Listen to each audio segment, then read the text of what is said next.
आज इस वीडियो में हम ऐसे टॉपिक के बारे में बात करेंगे जिससे हम सारे यंग पेरेंट्स काफ़ी ज़्यादा रेजोनेट कर सकते हैं। That is saving money on baby essentials. We all want best for our little ones and I am here to share some tips to help you do just that. पर उससे पहले अगर आप इस चैनल पे नए आए हैं और ऐसे ही टाइप की वीडियोस देखना चाहते हैं तो please hit the subscribe button and press the bell notification on, ताकि आने वाले सारे अपडेट्स आपको मिलते रहें। And now let's get started.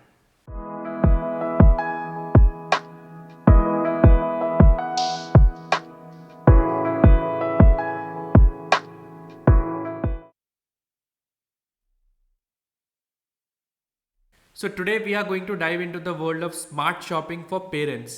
ये टॉपिक ना केवल आपको आपके पैसे बचाने में मदद करेगा बट आपको एक ब्रॉडर पर्सपेक्टिव देगा ताकि आप चीज़ों को दूसरी तरीके से भी देख सकें। चाहे आप अभी अभी एक नए पेरेंट बने हो या फिर एक ऑलरेडी ग्रोइंग फैमिली हो, ये सारे टिप्स इस वीडियो में जो मैं शेयर करूंगा आपको आपके पैसे बचाने में काफ़ी हेल्प कर सकेगा, so that you can buy all the things that your little one needs without breaking your bank. So point number 1, creating a budget. So first things first, किसी भी चीज़ को एग्जीक्यूट करने से पहले उसकी प्लानिंग बहुत ज़रूरी होती है। एंड इस केस में अगर हमें कोई चीज़ खरीदनी है तो उसके लिए हमें एक बजट बनाना बहुत ज़रूरी होता है, सो दैट यू नो कि आप किन चीज़ों को अफोर्ड कर सकते हो और उसी अकॉर्डिंग आप अपने बाइंग डिसीजंस लेंगे तो ज़्यादा बेटर रहेगा। So in order to make a good budget you can follow 50-30-20 rule. इस बारे में मैंने अपने पहले भी वीडियोज़ में बात करी हुई है, मैं नीचे डिस्क्रिप्शन में लिंक डाल दूंगा, आप जाके देख सकते हैं। सो आप इस बजट के अकॉर्डिंग देख सकते हो कि आप कौन कौन सी चीज़ें अफोर्ड कर सकते हो, बिकॉज कई बार ऐसा होता है कि हम पीयर प्रेशर में आके या फिर इम्पल्सिव बाइंग कर लेते हैं स्टार्टिंग में। जब हम न्यू पेरेंट्स बनते हैं हमें लगता है हम बच्चे को ये भी दे दें ये भी दे दें, विदाउट थिंकिंग कि उस बच्चे को उसकी एक्चुअली ज़रूरत है भी या नहीं। तो एक प्रॉपर बजट बना लीजिए, उससे आपको एक रियलिस्टिक अप्रोच मिल जाएगी कि हाँ इन चीज़ों को मैं अफोर्ड कर सकता हूँ और जिस चीज़ों को मैं अफोर्ड नहीं कर सकता उसको मैं थोड़ा डिले कर देता हूँ। सो एक अच्छा बजट बनाना बहुत ज़रूरी हो जाता है, सो that you can avoid your unnecessary buying. Point number 2, by second hand. So don't shy away from buying second hand baby items.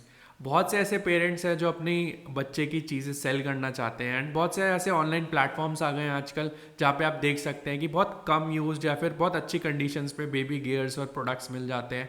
उसका आप यूज़ कर सकते हैं एंड वो वेबसाइट्स पे जाके आप रेफरेंस ले सकते हैं और आप देख सकते हैं कि अगर आपको लग रहा है कि आपका बजट अलाउ नहीं कर रहा वो नई चीज़ लेना, बट वो चीज़ बहुत ज़रूरी है। फॉर एग्जांपल बेबी का स्ट्रॉलर हो गया, लगता है आपको अगर आपके बजट में फिट नहीं हो रहा बट आपको लेना बहुत ज़रूरी है, तो आप सेकेंड हैंड ले लीजिए। बहुत सारी जो मैंने बताया वेबसाइट्स हैं, हम जाके चेकआउट कर सकते हैं उन पे। हो सकता है बहुत अच्छी कंडीशन में आपको कोई स्ट्रॉलर अनयूज स्ट्रॉलर मिल जाए, तो वहाँ पे भी आप कंसिडर कर सकते हैं। So don't shy away from buying second hand baby items, I would say. So इससे आपको तो आपके पैसे बचाने में मदद मिलेगी, साथ ही साथ उस पेरेंट का भी फ़ायदा हो जाएगा जिसको वो प्रोडक्ट यूज़फुल नहीं है और वो सेल करना चाहता है।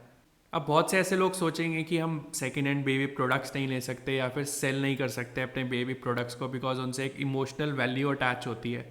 तो मैं फोर्स नहीं कर रहा बट आपको एक सजेशन दे रहा हूँ कि आप एक सेकेंड हैंड ऑप्शन की तरफ भी जा सकते हैं अगर आपको लगता है आपका बजट अलाउ ही नहीं कर रहा। ना लेने से अच्छा है तो कुछ बेटर ऑप्शन आपको अगर मिल रहा है तो क्यों ना लिया जाए। सो point number 3, consider generic brands. आज के टाइम में जहाँ ब्रांड लॉयल्टी एक ऑब्सेशन सा बन गया है, आप जेनेरिक ब्रांड्स या फिर लेसर नोन ब्रांड्स की तरफ भी जा सकते हैं, बिकॉज बहुत से ऐसे जेनेरिक ब्रांड्स आपको देखने को मिल जाएंगे जिनके प्राइस सेम चीज़ की काफ़ी कम होगी, जस्ट बिकॉज वो ब्रांड के साथ एक बड़े ब्रांड के साथ जुड़ गए हैं तो उनकी प्राइस बहुत हाइक हो जाती है। तो आप जेनेरिक ब्रांड्स की तरफ जाइए, सेम प्रोडक्ट आपको अच्छी क्वालिटी में सेम क्वालिटी में भी देखने को मिल सकता है कम वैल्यू पे। बिकॉज स्टार्टिंग के 6 मंथ्स या फिर 1 ईयर की अगर हम बात करें तो बेबी का साइज़ बहुत जल्दी जल्दी ग्रो होता है। तो हो सकता है स्टार्टिंग के 2-3 मंथ्स में जो बेबी को चीज़ यूज़फुल हो सकता है 4th-5th मंथ पे उसके लिए यूज़फुल ना हो। So why to waste money on costly brands, instead you can go for generic brands that offer a great value for money and that too according to your budget. Point number 4, baby clothing.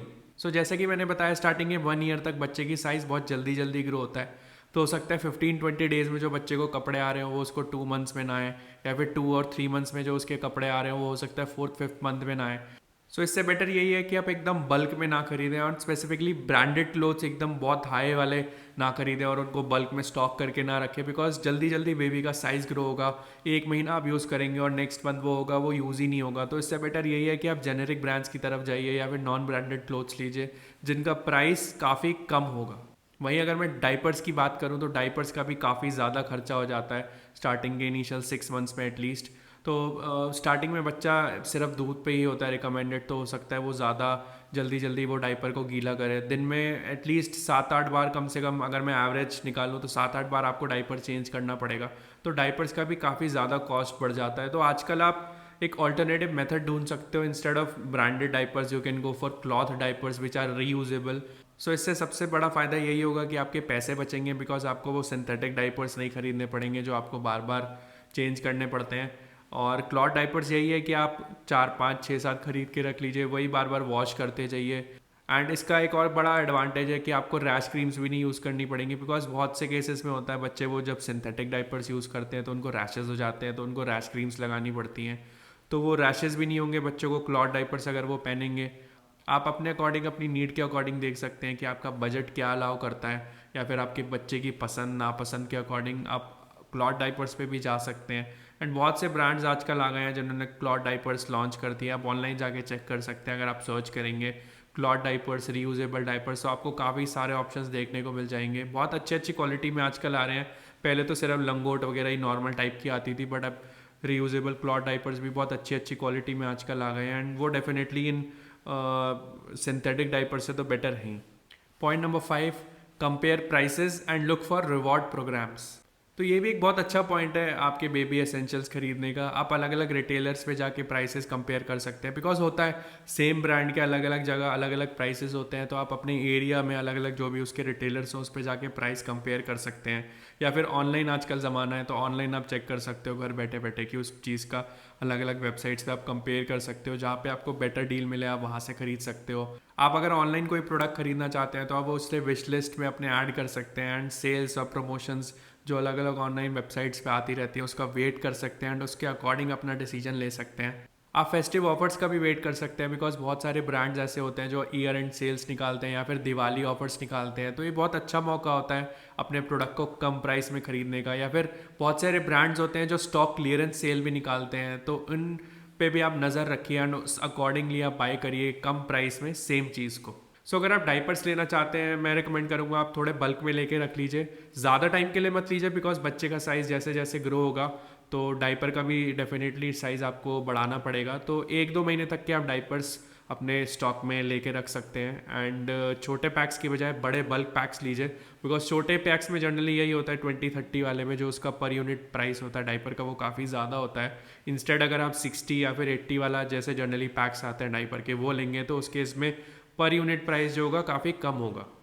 Point number 6, multi functional baby products. आप ऐसे products choose करिए जो multi functional हो। For example आप एक multipurpose crib ले सकते हैं जो एक टॉडलर बेड में भी कन्वर्ट हो सकती है, या फिर आप ऐसा कैरी कॉर्ड ले सकते हैं जो आपका कार सीट के लिए भी यूज़ हो सकता हो, या फिर ऐसा वॉकर लें जो एक फीडिंग चेयर में भी कन्वर्ट हो सकता हो। तो आप ऐसे मल्टी फंक्शनल प्रोडक्ट्स में इन्वेस्ट करिए। इससे ना केवल आपके एक्सपेंसेस कम होंगे but also your house will be a lot clutter free. So point number 7, baby food.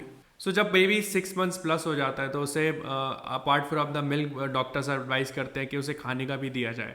So instead of buying costly and package food products, आप अपने बच्चों के लिए वैसे ही सिमिलर चीज़ें घर पे भी बना सकते हैं। आप घर पे जो भी चीज़ बनाएंगे वो कॉस्ट इफेक्टिव तो होगी, साथ ही साथ हेल्दी, फ्रेश और न्यूट्रिशियस भी होगी।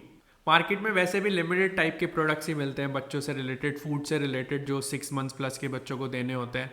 तो आप उसके बहुत सारे लिमिटेड ऑप्शंस ही हैं। आप घर में नए नए रेसिपीज़ ट्राई कर सकते हैं, बहुत टेस्टी टेस्टी बच्चों को अलग अलग तरीके की रेसिपीज़ बना के खिला सकते हैं। इससे ना केवल आपके बच्चों की हेल्थ अच्छी रहेगी बल्कि उसे पैकेज्ड फूड खाने की आदत नहीं लगेगी। सो इस वीडियो का last and 8th point, don't stock up baby stuff.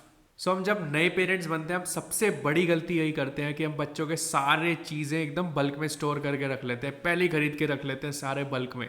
चाहे वो बच्चों के कपड़े हो गए या फिर उनकी फीडिंग बॉटल्स हो गई या फिर उनके टॉयज़ हो गए। हम ये नहीं देखते बच्चों को आगे वो चीज़ की ज़रूरत पड़ेगी या फिर बच्चा वो पसंद करेगा या नहीं करेगा, हम एकदम बल्क में स्टोर करके रख लेते हैं। तो मैं यही रेकमेंड करूँगा कि आप कोई भी चीज़ बल्क में ना खरीदिए, आप वेट करिए बच्चों की ग्रोथ के अकॉर्डिंग, उसकी नीड के अकॉर्डिंग। हो सकता है वो बच्चा जो आपका 2 महीने में वो चीज़ एक्सेप्ट कर रहा हो, वो हो सकता है next month 3rd 4th month में वो चीज़ एक्सेप्ट ही ना करे। बिकॉज बच्चों का साइज़ इनिशियल 6 मंथ्स और 1 ईयर में, जैसा कि मैंने पहले भी बताया, जल्दी जल्दी ग्रो होता है। सो स्टार्टिंग के 1 मंथ्स में जो उसको क्लोज आ रहे हो वो हो सकता है नेक्स्ट मंथ में उसको ना आए। सो हो सकता है स्टार्टिंग के 1st मंथ में वो अगर बॉटल से फीड ले रहा हो, नेक्स्ट 2-3 मंथ्स में वो बॉटल से फीड ही लेना बंद कर दे, या फिर वो टॉयज़ ही पसंद ना करे जो आप उसके लिए इतने सारे बल्क में खरीद के रखे हो। वो टॉयज से डरने लग जाए या फिर उसको टॉयज की साउंड पसंद ना आए जो हम रैटल्स वगैरह खरीद लेते हैं। तो आप बच्चों के बिहेवियर के अकॉर्डिंग, उनके ग्रोथ के अकॉर्डिंग, उनकी नीड्स के अकॉर्डिंग और अपनी चॉइस के अकॉर्डिंग बाद में आप धीरे धीरे चीज़ें लीजिए। देखिए कि बच्चा किस चीज़ की तरफ ज़्यादा अट्रैक्ट हो रहा है, किस चीज़ को वो ज़्यादा एक्सेप्ट कर रहा है। सो आप धीरे धीरे भी चीज़ें एडअप कर सकते हैं, कोई जल्दी नहीं है। एज पेरेंट्स हम यही चाहते हैं कि हम अपने बच्चे को बेस्ट से बेस्ट दें, पर उसका मतलब ये नहीं कि हमें ओवर स्पेंड ही करना है हर चीज़ों पे। By being strategic and mindful of your budget, आप अपने बच्चे को वो हर चीज़ दे सकते हैं जिसकी उसे नीड है, without even compromising your financial well being. So इस वीडियो से रिलेटेड अगर आपके कोई डाउट्स हो तो प्लीज़ कमेंट डाउन बिलो। मैं जल्दी से जल्दी कोशिश करूंगा उन सबको आंसर करने की। एंड आई होप आपको ये वीडियो अच्छा लगा। इफ यस तो please hit the like button and you can also subscribe to my channel and press the bell notification on, ताकि आने वाले सारे अपडेट्स आपको मिलते रहे। And I will see you guys in the next video. Thank you for watching wealthy parenthood by Kartik.